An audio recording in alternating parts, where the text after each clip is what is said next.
नूह और तूफान। ये नूह है। नूह रास्तबाज आदमी था। एक वक्त आया जब सारी जमीन पर सिर्फ नूह ही रास्तबाज था। बाकी सब लोग बहुत से बुरे काम करते थे। इसकी वजह से खुदा को बहुत गुस्सा आया। इसलिए खुदा ने कहा कि मैं जमीन पर तूफान भेजूंगा, जिससे पूरी जमीन तबाह हो जाएगी। लेकिन खुदा ने फैसला किया कि वो नूह को बचाएगा और उसके खानदान को भी। इसलिए खुदा ने नूह को एक कश्ती बनाने को कहा और कहा कि हर किस्म के जानवर और परिंदे को कश्ती में लेकर जाना। नूह ने सब कुछ वैसा ही किया। फिर नूह और उसका खानदान कश्ती में चले गए और तूफान के आने का इंतजार करने लगे। और फिर 40 दिन और 40 रात तक जमीन पर तूफान रहा और बारिश होती रही।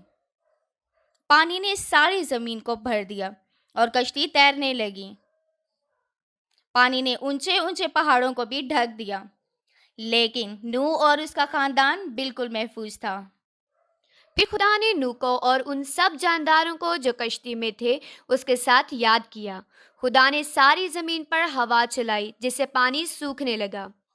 5 महीने बाद कश्ती एक पहाड़ की चोटी से टकरा गई। कुछ महीने बाद दूसरे पहाड़ भी नजर आने लगे।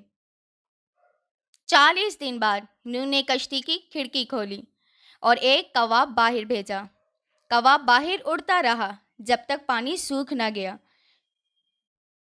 फिर उसने एक फाख्ता को उड़ाया ताकि वो खुश्क जमीन को ढूंढ सके, लेकिन फाख्ता को खुश्क जमीन ना मिली। इसलिए वो कश्ती में वापस आ गई। अगले 7 दिन बाद नूह ने फाख्ता को फिर से उड़ाया। इस बार वो एक जैतून की पत्ती के साथ वापस आई।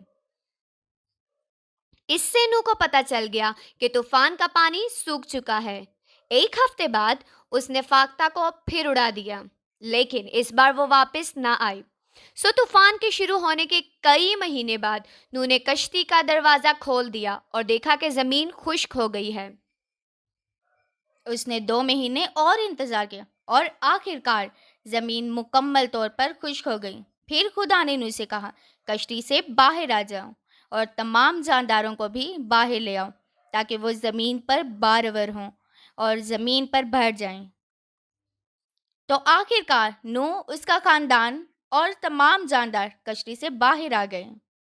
और नूह ने एक मज़बा बनाया और खुदा के हजूर सौख्तनी कुर्बानी गुजरानी।